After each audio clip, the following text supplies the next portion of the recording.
जय श्री कृष्ण। प्रिय श्रोताओं, आइए आज हम भोग सुख की असत्ता के इस आध्यात्मिक सत्य को और भी गहराई से समझें। शास्त्रों का ये अटल सिद्धांत है कि इंद्रिय जनित भोगों में कभी भी वास्तविक स्थायी सुख नहीं हो सकता। जिस सुख की तलाश में मनुष्य आजीवन भागता रहता है, वो इन भोगों में न मिलकर केवल एक क्षण भंगुर भ्रम बनकर रह जाता है।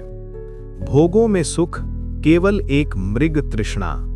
मनुष्य स्वभाव से ही सुख का खोजी है और वो भूलवश इस सुख को संसार की वस्तुओं, शक्ति और भोगों में ढूंढता है। परंतु ये प्रयास ठीक वैसा ही है जैसा मृग तृष्णा के मैदान में पानी की तलाश करना। जैसे पानी में घी नहीं है, बालू में तेल नहीं है, मृग तृष्णा में जल नहीं है और अग्नि में शीतलता नहीं है। ठीक वैसे ही भोगों में सच्चा सुख नहीं है। ये एक मूलभूत अपरिवर्तनीय सत्य है। भोगों से जो क्षणिक तृप्ति मिलती है उसे हम भूलवश सुख मान लेते हैं। ये तृप्ति अत्यंत अल्पकालिक होती है और इसके समाप्त होते ही हमारी इच्छाएं एक नई बड़ी मांग के साथ फिर से खड़ी हो जाती हैं। ये एक अंतहीन चक्र है। भोग की प्राप्ति, क्षणिक तृप्ति और फिर उससे भी बड़ी इच्छा का उदय, जो हमें कभी भी सच्चे संतोष की ओर नहीं ले जाता। भोगों में सुख की आशा रखना केवल निराशा ही नहीं देता, बल्कि मनुष्य को आत्मविनाश की ओर भी धकेलता है।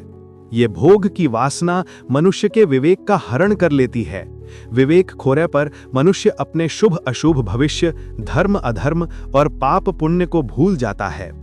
अनैतिक आचरण, भोग की तीव्र इच्छा उसे निषिद्ध या पापपूर्ण साधनों से भी भोग प्राप्त करने के लिए प्रेरित करती है। वो धन, मान या इंद्रिय सुख के लिए पापपूर्ण रास्ते अपनाता है, जिसके परिणाम स्वरूप वो नए नए संकटों में घिरता चला जाता है। एक पाप दूसरे पाप को जन्म देता है और इस प्रकार वो पापों के तांते यानी श्रृंखला में फंसकर भोगों के लिए नए कुकृत्य करने लगता है। यही कष्ट और अशांति उसके जीवन का स्थायी रूप बन जाते हैं। लोभ, गर्व और निराशा। भोग की वासना हमें और अधिक लोभी, अभिमानी या निराश बना देती है। भोगों की प्राप्ति एक क्षण की तृप्ति देती है, पर तुरंत बाद ही वो और अधिक मांग और अशांति का कारण बनती है।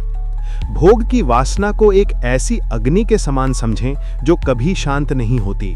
हम जितना अधिक इसे तृप्त करने का प्रयास करते हैं, उतनी ही इसकी लपटें और तेज हो जाती हैं। असंतुष्टि का बढ़ना। जैसे आग में घी डालने से वो बुझती नहीं बल्कि और भड़क उठती है, वैसे ही भोगों को भोगने से तृष्णा बढ़ती जाती है, कभी घटती नहीं। ये तृष्णा ही हमारे भीतर और आसपास के वातावरण में अशांति फैलाती है। परिजनों पर प्रभाव। ये अग्नि केवल हमारी आत्मा को ही नहीं जलाती, बल्कि हमारे आसपास के लोगों को भी प्रभावित करती है। भोग के साथ बढ़ता हुआ लोभ, अहंकार और स्वार्थ हमें शांति और प्रेम से दूर कर देता है। एक भोगी व्यक्ति अपने परिवार, समाज और संबंधों में भी उसी आग का प्रसार करता है। ये आग कभी बुझती नहीं है जब तक कि हम इसकी दिशा न बदल दें।